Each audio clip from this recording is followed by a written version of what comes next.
എടാ മോനെ, നീ അറിഞ്ഞോ അമ്മയെ സ്ഥാനാർത്ഥി ഇവിടുത്തെ? ചിഹ്നം ഏതാന്നറിയാവോ? നാക്ക് അല്ല, ബ്ലേഡ്. രണ്ടിനും നല്ല മൂർച്ചയില്ലേ?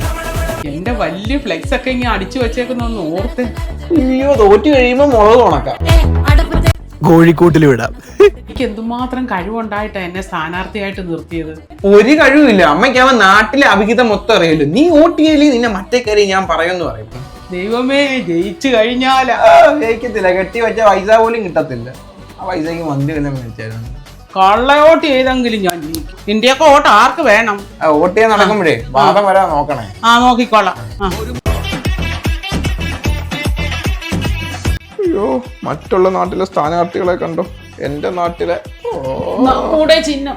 അയ്യോ, എന്തായാലും ഇലക്ഷന് നിൽക്കുമോ? ഒന്ന് പ്രാക്ടീസ് ചെയ്തൊക്കെ നോക്കാം. ബഹുമാനപ്പെട്ട നിങ്ങൾ ജയിച്ച ഈ നാടിന് വേണ്ടി എന്തോ ചെയ്യും? എന്റെ പുഴം തരാം, പടത്തിൽ മേടിച്ചു തരാം.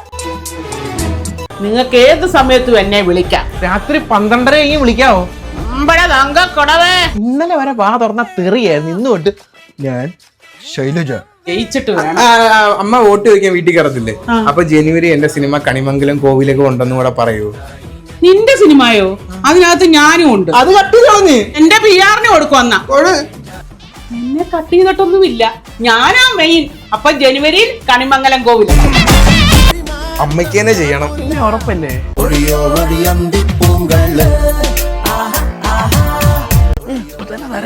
അടുത്തടുത്ത് പോട്ടെ.